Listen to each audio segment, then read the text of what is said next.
Okay. So, welcome to Beautiful People podcast. I'm here with Amalia Camateros, author of Spirit of the Stones and Shaman in Sedona, Arizona. Can you briefly tell me about the work that you do? Yes, I shine the light into where people are hiding from themselves. So pretty much shining the light of consciousness, the light of awareness, because consciousness is light. Awareness is bringing a form of light to a situation. So people who are hiding from themselves or denying certain things about themselves, painful things we get to sort of push aside, push back, well then people come to me so I can bring the light of awareness into that very place that people are hiding from. So pretty much that's what I do for the emotional side of things, but also bring people to an experience of experiencing Mother Earth and how Mother Earth actually behaves. Bees and haves of herself, behaves of herself. So using the wisdom of Mother Earth to bring awareness to people and how they can stand and how they can ground themselves and how they can be in their confidence, just like Mother Earth shows us how through the trees and how they stand. Things like that. What did you want to be when you grew up? That's one. Well, I think what I wanted to be when I grew up, when I was a little girl, the thing is, I used to dream about, of course, being a movie star or something like this. But the truth of the matter is that I would always go out into nature and gather little flowers and little violets, the little purple violets, and mix it with dirt and twigs and mud and leaves. And I used to always make concoctions, like little medicines for people. And so, in my adult time, I became a naturopathic doctor, which is a holistic doctor who treats people with natural medicines, natural herbs, vitamin supplements, but mostly herbs. And it was funny that I was doing that then. Every day, like making mixtures and keeping some there in the sun and mixing them up as if I knew what I was doing. And I was very young. So even though my mind and the fantasy of the little girl would dream up there in the stars and say, I want to be a movie star or something big, the truth of the matter is that I really love to mix potions and herbs and things to help people with their illnesses. So what was the shift from naturopathic doctor into shaman? Yeah, that's always a very interesting question because I guess, I was a naturopath doctor for 17 years. So I'd been treating people's ailments, physical discomforts, arthritic pain, children's asthma, rheumatoids, indigestion, overweight, smoking, all this stuff. Corralling the health into bringing it back into balance. And so I had been doing that for 17 years. And as I started to go deeper in my own process with spirit, the more did I shift into something that even went further than natural therapies. Because I'm always interested in the root cause, the fundamental root cause that causes things. What's causing an illness? Okay, eating too many acid foods. Yes, but then what's behind that? Why are we not choosing the best food for yourselves? Or why are you eating too much sugar? Okay, yes, we could stop at eating too much sugar, your sugar levels, your hyperglycemia is spiking. Okay, let's cut the sugars down. But then as I got deeper into my process, deeper and deeper into excavating and doing the archaeological, spiritual, psychological work for myself, I started to get really hungry for understanding the deeper causes and root causes of why people are not behaving in a certain way, why people are choosing not good things for themselves. Was it a smooth transition, or did you have to shed a lot of who you thought you were? No, because I've always been a shamanic practice. I've always been shamanic, even as a little girl. The things that I'd experienced are not what little girls normally experience. Can we dive deep into that? Yes. Well, how deep you want to go? Deep. I always want to go deep. I've said this before too, that one of the things, for example, that really stood out is be at the ocean, at the beach, and all my cousins that we have big family, my big fat Greek wedding family, and all of the adults are laughing and shouting at one another, and I'm sort of, move away from that to really be able to relax and calm down. And I'd go to the ocean and I'd be by myself, and all the kids were there, but I'd go by myself somewhere and I'd tune into the ocean, like, what's the ocean thinking? What's the ocean? What is the ocean? And somehow I knew that there was a consciousness to the ocean. I don't think that's a normal little child thing. It could be if you're if you're deep. I'm sure children have these ideas. But not only did I do that, of course I had to go deeper, right? Deeper was, okay, I'm going to take a deep breath and I'm going to plummet down. I'm going to sink myself down to all the way to the bottom of the sand on the ocean and lay there and become nothing so I can feel the ocean. Let me disappear so I could really sense into what the ocean is. Wow. So that's not normal. How old were you? 8. Wow. 8. And then I had samadhi at a very early age. Samadhi is something that, I'm not trying to brag. I'm just saying this is what happened. The yogis and the gurus and the yoga, and one of the first stages of so-called enlightenment is samadhi, where you lose sense of who you are and what you are. You just become light. It's almost like the light just flashes on and that's it. There's no, oh, here is the light. Oh, look at this. Nothing, just boom. And I'd experienced that at the age of 7 several times on a seesaw that I would go to play on, and found the whole balance of the universe on the seesaw, basically. Did you have anyone to talk to about this? No, of course not. No, absolutely not. I was a little girl. These are not things that, oh, hey, mummy. And besides, my mother and father were Greek of Egyptian origin, so they had their language. They weren't really adept and really great with the English language. So I'm learning English, just learning it.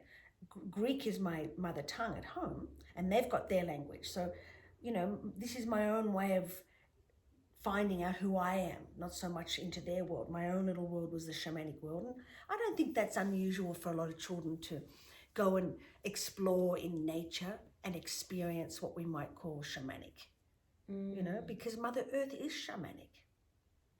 It is naturally shamanic. There's wisdom in there. And when you spend time in Mother Earth's energy and with her, you naturally are shown that if you get out of your head, if you get out of your thinking. And as a child, you're not thinking too much, you're just being. So I found these things. And the seesaw, for example, I learned how to balance the seesaw in the middle of the plank. And I knew I had to get that plank still. I don't know how many months I'd go back and again and again and again to master it. I mean, who does that at 7? You know what I mean? So, you asked me the question, was it a sudden shift? No, it wasn't a sudden shift. I think it was an opening, like a flower slowly opening to the point where it's like, oh, this is who I am.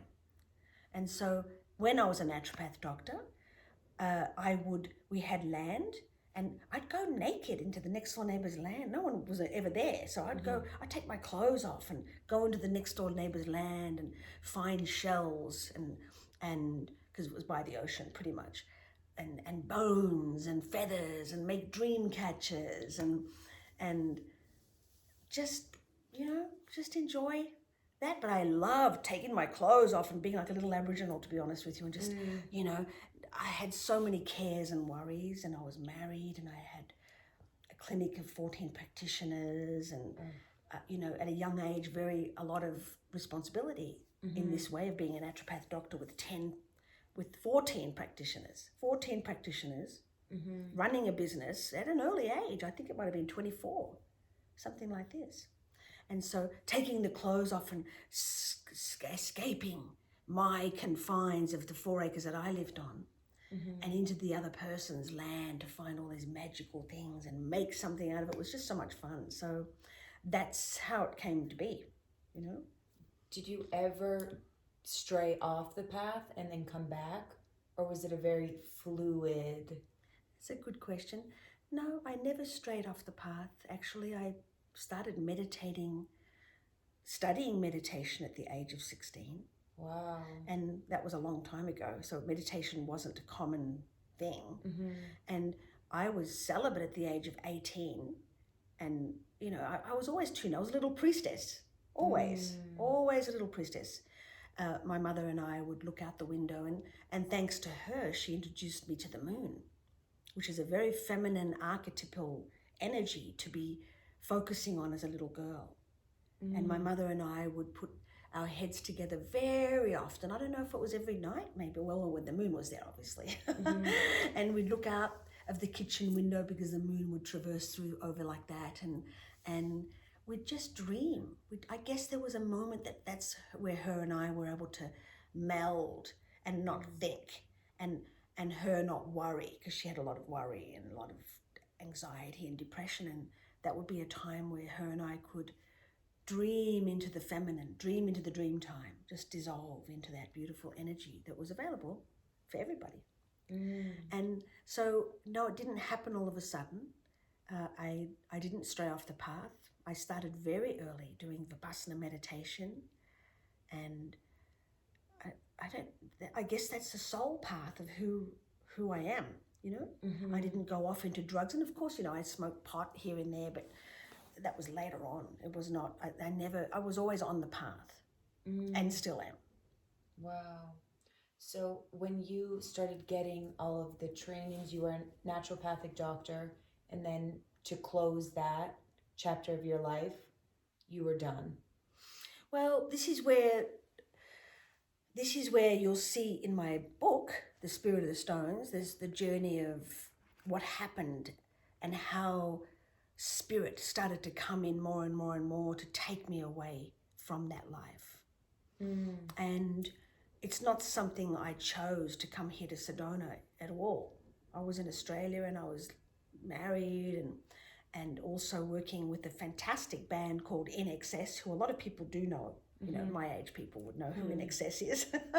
But, you know, I was working for them. We had a 14 practitioner clinic. We were traveling around the world. We were kind of, you know, before time, we were trailblazers for that time.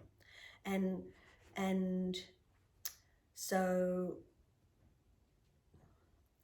coming back around to what you're saying about entering into coming, what were you saying? What was your question again? The transition. And so you had a marriage, you had a whole clinic of 14 people. The transition was where, well, it's not that I let it go. I was forced.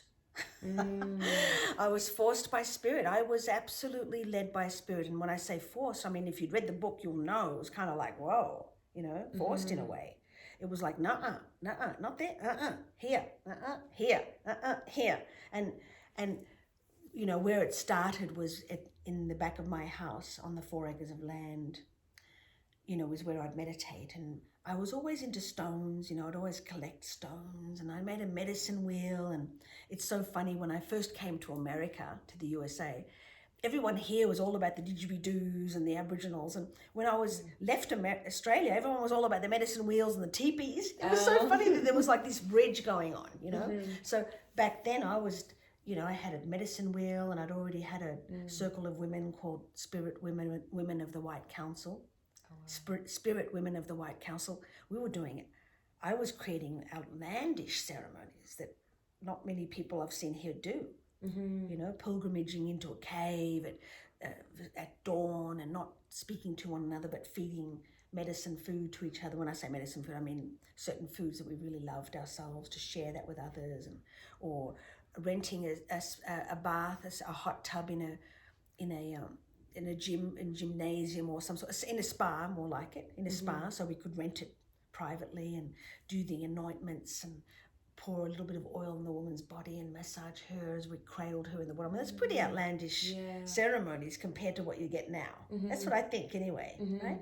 So in that stone circle where I would sit often after work and just replenish and reset my energy, the word Sedona came in, like a thundering silence, Sedona. And we didn't have computers in those days, and so I didn't know what Sedona was.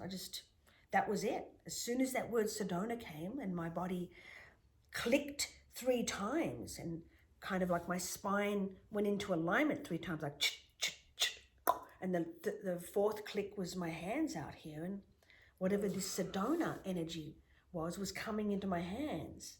And it was very silent. It was exactly that sort of desert silence that was so full and empty but full, you know? It was like that. And then from there, because I didn't know what Sedona was, I thought Sedona was a goddess, like Sedona, Madonna. You know? Actually, when you come to Sedona, you find out the name Sedona is after Sedona Schneebly, the first pioneer woman to be here. Oh, wow. That's the name Sedona. So it was a woman, but I didn't know it was a place. And so I just thought, well, how interesting that was.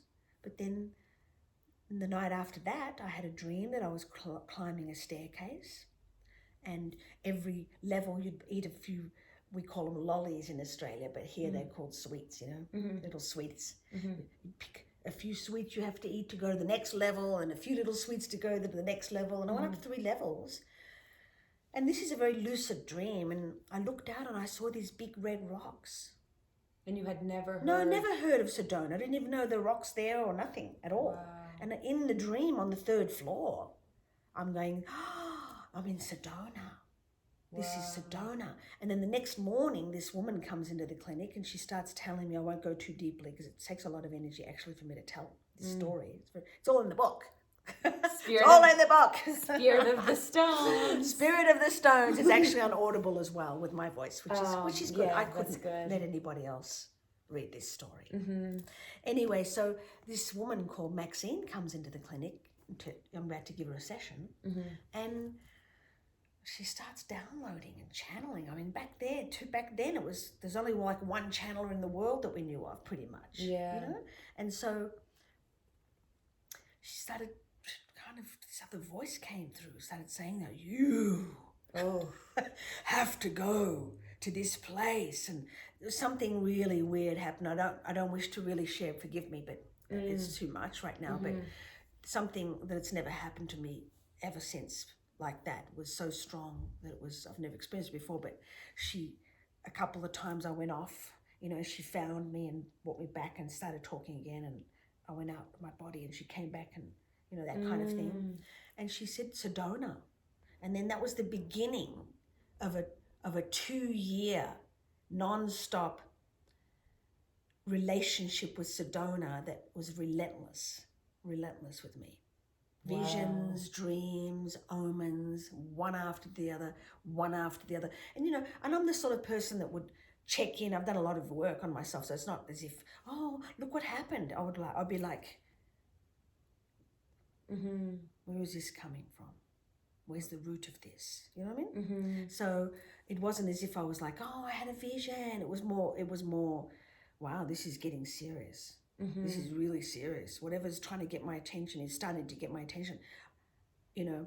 And it was happening every 2 or 3 days for 2 years, to the point where I got sick and tired of all of it and said, listen, you know, Great Spirit, you're going to have to make it very clear and loud and clear for me, because I'm not going to go traipsing to the other side of the world on a whim or on a fantasy or on a grandiose delusion, thinking I need something amazing for myself. You know, I wasn't going to do that. You know, I had a clinic, I was working, I was married, I had all my family there. In Excess was a great thing to do, you know, working with them and massaging them and taking care of them in their highlight days, you know. So, you know, and until one night I said, okay, this is it, Great Spirit.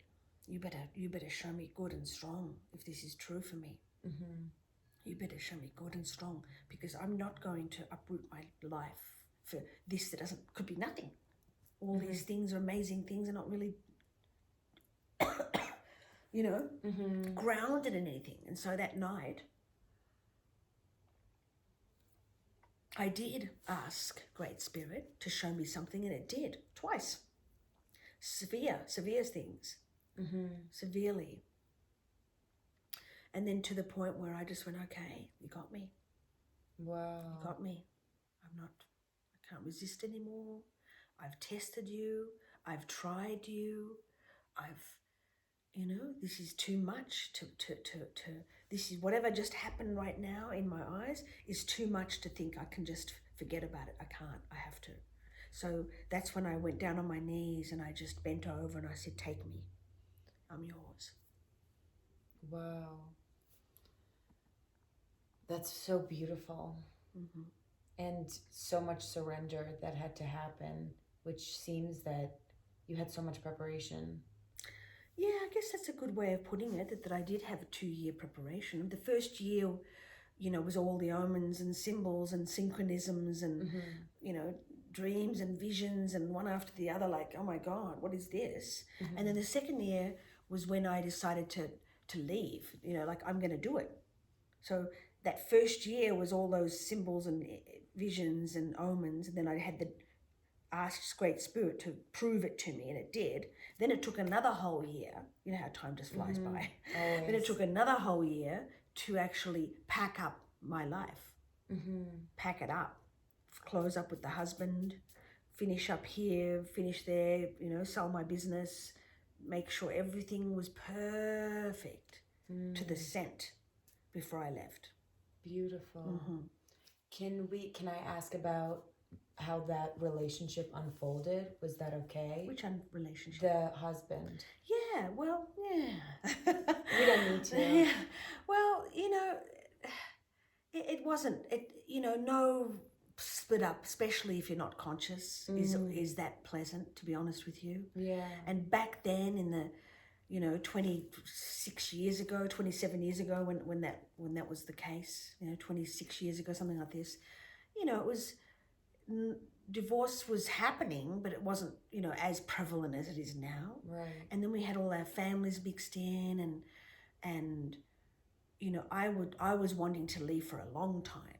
I'm sure a lot of women in relationships, and perhaps men too, want to leave. They're just taking a long time to leave because I don't know how to do it in a way that can be done presentably or compassionately or responsibly, So, no, it was not. We're good now, of course, we're good, but it didn't. It took me a long time to get through it, even though I was the one that chose to leave, and plus this spirit thing was taking me away. That's why I was thinking maybe my psyche was creating this whole thing so I could just leave the marriage. But no, I tested it. I proved it and tried it and tested it. It's all in the book, by the way, because I wasn't going to, I'd rather face the situation and say, okay, I was saying to Spirit, I don't want to run away from anything. I want to walk towards. Right. So I've always been like that. You know what I'm saying? And there was all the people, all my peer group were partying and doing drugs and stuff like that, even in Australia, right? But I would be home studying to become a naturopath doctor. Yeah. And even now, through all this COVID time that we've been through, and a lot of people were just out there, not saying just out there, but taking it easy and, taking holidays and taking it much easier and not doing much. But I know I stayed and really gave the sessions. So I've been a bit like that. I guess I have a mission and I'm fulfilling it. Totally fulfilling it. Yeah. What is your horoscope sign? I'm Cancer. Okay. I'm Cancer, Sun, Cancer, Rising, and Gemini Moon. Oh, wow. Yeah. With quite a few planets of Leo in the first house. So it's a bit of a balance, Very balanced. Water and... You know much about astrology? I dabble. Okay. Dabble out of curiosity. Right. That's so fascinating because it seems like you were living in this 3D world, but always a little bit outside of it, connected to something much deeper than just this physical reality. Yes, always. And even I would, not unlike other children that would see things. Children see things, and I know that that's true. You see things, but it's more on a psychic astral level, perhaps.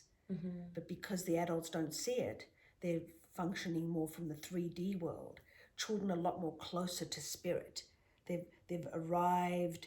We could say with the angelic energy, they're still unadulterated. They haven't become adults, and they haven't become adulterated, into the adult ways of programming and things. So children are more, still coming through the ethers and descending. And so there are layers there that are still mutable and and part of the child's makeup, psyche, you know. Right. So there are a lot of children who see things. Yeah, they're so magical. Yeah, you know, I went to Australia to visit family a few years ago, and there was a school girlfriend of mine that I hadn't seen for 30 years maybe, and I went and saw her, and we actually had a school reunion, class reunion, and so that was really great to be with my Springvale High buddies again, and she was telling me like, oh my God, I've always spoken about you all the time in those 30 years. I said, really? She goes, yes. I tell my grandchildren this story, and they always ask me to say, what's the story that girl told, what happened? Tell us the story with that girl, your friend from school, all the time, like for 30 years apparently, and I didn't know this. And I said, well, what story is it? She said, I came and stayed. We were 15.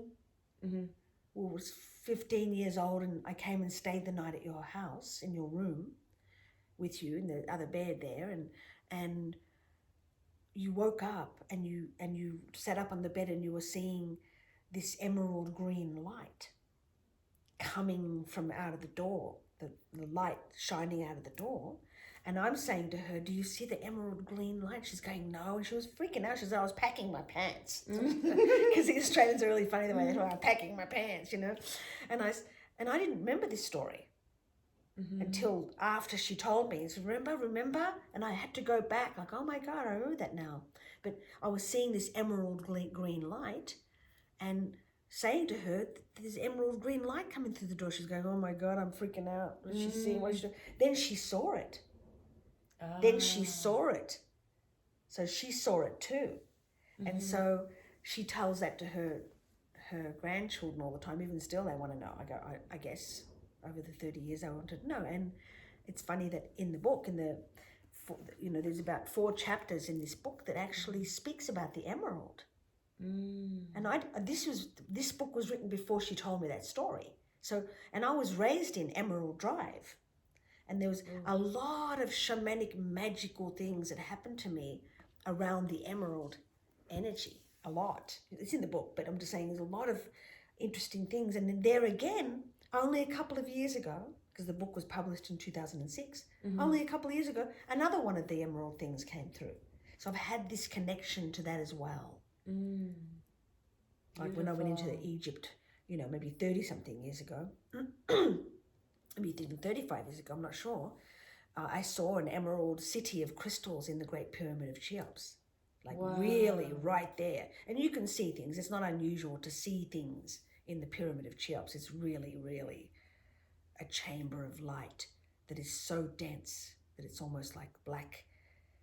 Like in the Egyptian pyramids, there's no movement. There's no movement of anything. It's just black.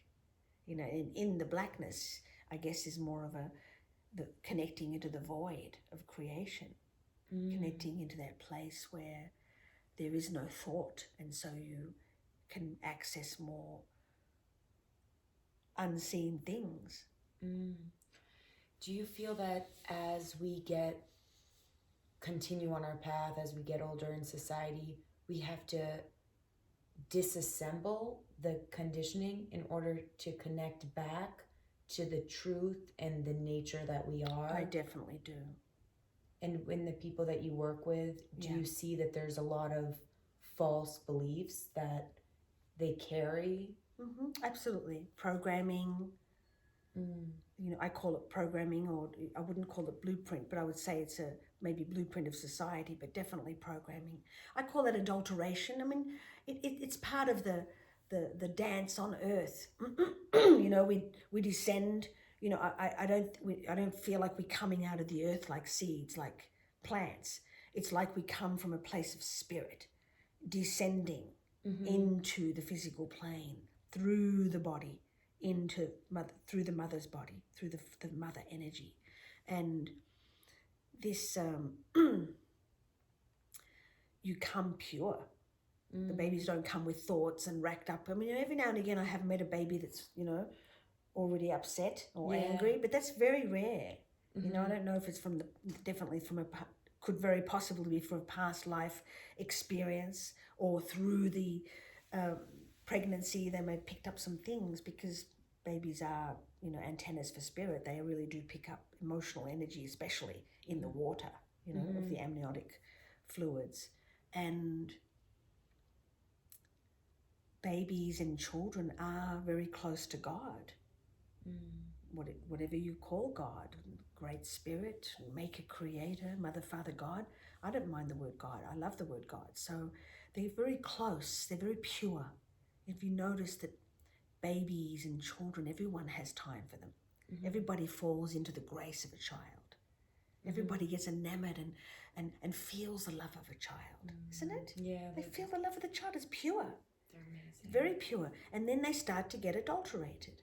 They start to, yes, no, right, wrong, good, bad, this show, not this show, this light, not that light, yes, go, strong, weak, sick, good. All these different dualities and confinements and experiences it has as well through the ego. The ego's, oh, don't do that again. Remember the last time you did that?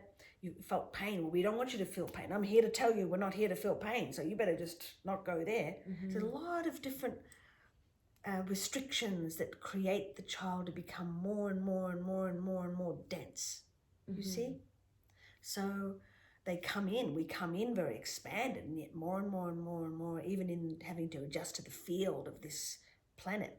And now more than ever, with electromagnetic fields and politics and all sorts of things. I mean, God bless. Yeah. God bless. Blessings to everybody. Yeah. But, in those days, there wasn't computers even, or cell phones. So there was a lot more space. There was a lot more freedom that we experienced in certain ways, Yeah. in certain ways. And so, am I answering your question? Definitely.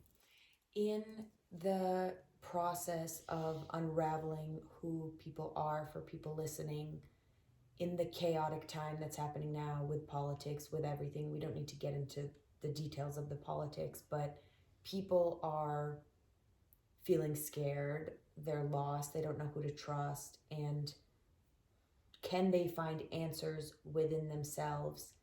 And in order to find answers within themselves, what can the trees show people? And also, in Sedona, it's so common to be connected to spirit, to be connected to nature. But when we're in a city, and people listening that are in the city, in the hustle and bustle, it's all woo-woo. But how do you, and why Conceptual. do you think, yeah, and why do you think that got flipped? Where did society forget what really matters? Well, first of all, I want to point to your hand language, your body language, when you're saying, you're doing this, how do people come back to themselves? And that's where they come back to themselves, is in their center, not out there. My work has a lot to do with returning people back to themselves, no matter how much they want to blame out there and do the blame game. Of course, the ego wants to blame. No matter how much they balk and squawk out there, I'll always return them back to the point of power, which is how they created the situation. What do they need to learn from it? What's the real feeling in here? So it is coming back to the center. And this center is in our trunk. It is in our, we could call ourselves an antenna. But we look at trees, for example. Trees are like antennas of spirit. They take in the light of the universe and take it all the way down into the earth through their roots. And they take all the goodness and provision of nurturing minerals and sustenance back up through themselves to give out to the world. So I call it like an antenna. Yeah. And I think we need to become that too. And where did we fall out of grace? Industrial era. Money, I guess, greed, money, and the machines, and nothing's wrong with machines, nothing's wrong with money. It's just how we're using it. And I think that more and more people fell into the Maya, M-A-Y-A, and M-I-R-E, the Maya of the ego. And maybe separating out and I'm so important and I own this and I'm capable of this, without realizing that we're all in this as one being. not so separating out. And then comes the industrial area where everything becomes, legitimized.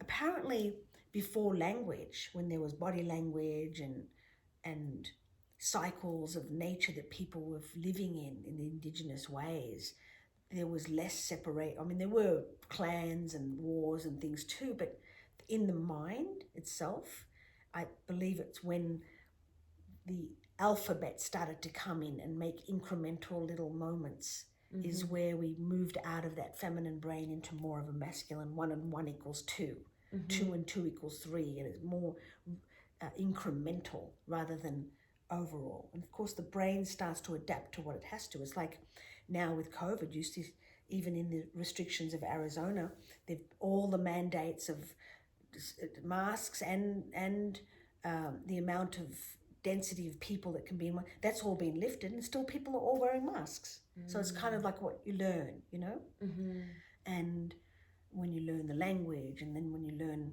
to have to go to work in this way and for your own little family. I don't know, it's a good question that you ask, but there's a lot of things that happened. Yeah. We started moving into plastic, for example, and so rubber soles that would disconnect us from connecting to the earth, or work, and then now you have to be 9 to 5 and then look at the clock and not be aware of the sun's cycles. And it's called evolution. There's nothing wrong with evolution. It's just that the spiritual side of evolution didn't catch up with it. Money and fast cars and how we deal with that is drugs and alcohol or whatever it is people are grabbing for to deal with it. The evolution of our spiritual self as a culture, as a world, didn't keep up with it, didn't show up. It was pushed aside. That's how I see it. Would you agree? I agree. Yeah. And in people that are going through a spiritual process right now, do you feel that it's letting go of things versus building more? No, I think it's really a time of letting go, and I love that time. I'm sorry to say, everybody, but I think it was not a bad reset that we had, even though all this happened and the COVID and all this that made us constrict into our own space. And that 3 months is where a lot of nature started to replenish, and the dolphins started swimming in the Venusian canals again, and the flocks of birds and the animals, and like Garden of Eden was starting to come around again, right? And it's the same with ourselves. It's like when we need to stop a bit more and listen and be part of nature more. I mean, the only real thing we have left in a tangible form, it feels to me, is nature.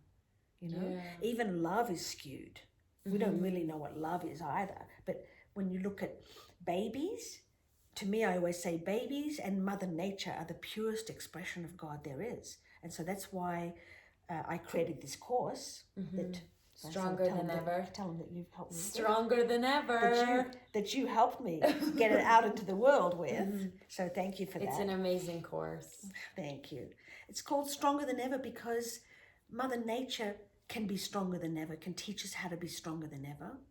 And I liked what you said before about that hand. And I always do that with people. Come back into the center, come back into the center, come back into the center. And the trees teach us that the more we put our roots in the ground and get out of this head space, it's always fickle and unreliable. And actually where the ego resides is in the mind. It's not in the elbow or the hair, the arms or the legs or the feet. It's somewhere in the mind there. So there's a lot of things going on. And if you don't learn how to discipline this energy, focus this energy, just like the tree takes all that cosmic energy and brings it in and siphons it down through the center of its trunk, just like we can do now, into the root chakra, into the base of our building, into the basis of our spiritual beginning, the root, and all the chakras that come on from there, up from there. The root is, in this case, what we're talking about, the most important, because that's the one that connects with Mother Earth. The root chakra is where we can very much feel our safety and very much feel unsafe and very much feel stability and the root cause of where we might not feel stable. So getting into balance, getting all this energy, this like wow, wow, wow, wow, wow, like a pinball machine all over the place, ding, ding, ding, ding, ding, ding, and being able to train your awareness to come back in and down all the way and let it sink down into the earth and let it just drop into the earth. You see, our life, this is how I think. This is how I think. Yeah. Am I strange? No. Am I strange? Because this is how I think. It's like, to me, okay, I see a lot of clients, I take them out there on the land, and I think amazing how the inhale takes in new oxygen and air and new possibility. And exhale is what we no longer want. What we no longer need, it gets exhaled. The carbon dioxide, the toxicities, the stress can be released through the exhale. So we breathe in what we need and we let go what we don't need. Same with food.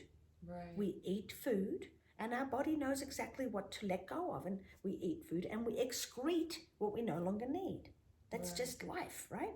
We drink water, drink fluids, and then our body knows exactly what to do and releases the fluids through the urine. So why can't we do that with our mind? Where did we not learn that in our mind? That we take in certain things of life, but let go the rest. We didn't learn that, did we? No. Did we? We need to learn it. That's what I'm teaching. Yeah. That's what's in this course, is how to let go all this chatter and all this judgments about self. It's helpful. Like this morning I woke up and I was feeling, because I went and babysat my favorite little boy, but I slept in someone else's room, and I'm very sensitive about, especially if someone's not really clear, I can pick up a lot of things. I can pick up if they're taking drugs, or, you know, I can get the download of their mind, and it's not very comfortable. So I didn't get much sleep. So this morning I woke up feeling like, oh, whew, okay. I thought, okay, let's go out in the land. And right there, you can see my beautiful tree. You can't see it, but behind, beautiful in tree. front of us, there is a beautiful grandfather tree that I go out, and I thought, okay, let's do this. And I went out there for a good 10, 15 minutes, and I grounded the energy, and I emulated the tree. And I wasn't going to move from there until I got that, now I'm back. You see, that doesn't take long. The process I teach you in the course can take 3 minutes. You know, there's MP3 audio files that I've put on there you can take out with you, put on the phone, and do it in a couple of minutes and get back in your center. Right there, how you said. Beautiful. Get back in the center. And it is very helpful. It's very natural. And and once you do the processes, you don't have to go to a therapist. I mean, you can still might want to go to a therapist, but I'm just saying, you've got the therapist. You've got Mother Earth is your greatest therapist. Yeah. Is your greatest counselor. I Don't forget it. Yeah. Don't forget it. So the course... And then me. And you. Yeah. So the course Stronger Than Ever is on Teachable, which will be linked into this podcast episode. And I would like to give a little discount. Okay, so beautiful. We'll put the code for you, so you can get a little discount. It's not an expensive course, and it's not long to do. It's only about an hour. It's about 2 hours all up by the time you do the little exercises. So, you know, it doesn't demand too much from you, but it will give you a lot. Definitely. And sorry to cut you off. And there's also a meditation in there as well. There's a few different little meditations. There's a little gift.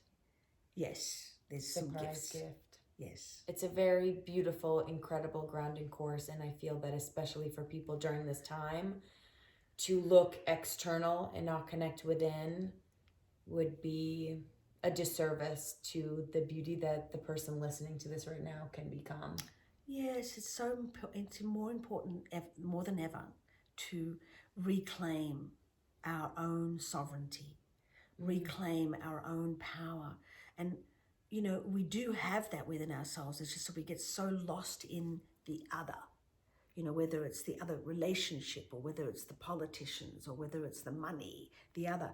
We need to come back and sit on our thrones in a way. I'm not saying superior ego. I'm talking about sitting back into our own place of being and remembering who we really are, not the stress that runs around. And you've seen me stressed. You've seen me really stressed. But You're good at stress, though. I'm really good. You're good at And I'm still stress. polite. I'm still very polite, aren't I? I'm really polite.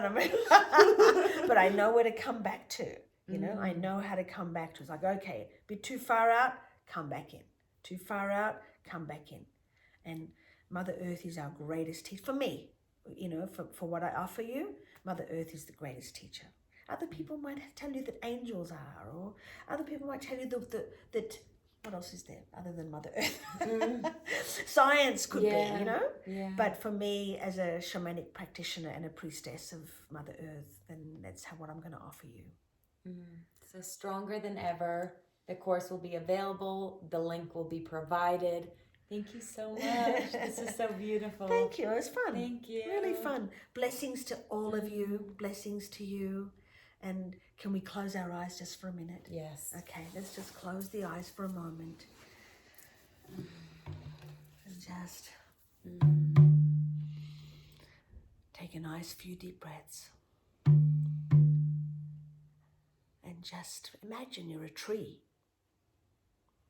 Doesn't matter what sort of, the first tree that comes to mind, just feel yourself as a tree. With the roots in the ground and the trunk is strong and the branches are up high and the sun's above. And you can just be simple, just be. And you know you're connected to something greater than your own self. You're connected to Mother Earth, into a great body, into a sacred body, into the mother's energy that's always providing and nurturing at all times.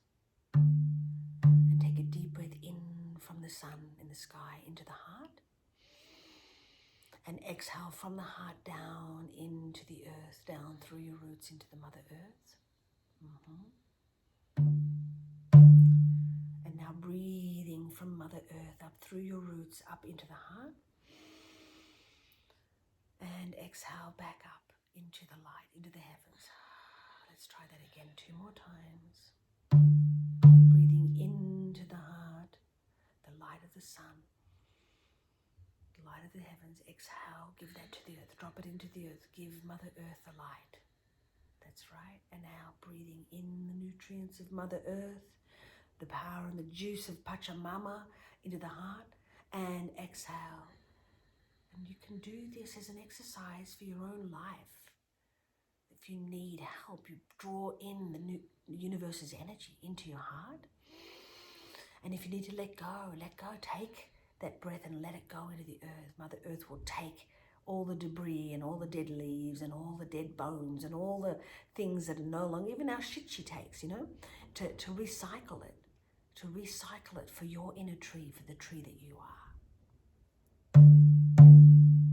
Good. And just take a moment to feel, what does that feel like for a moment?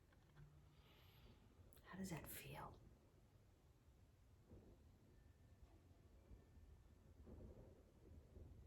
Good. Many blessings to you all. Thank you, thank you, thank you. Thank you.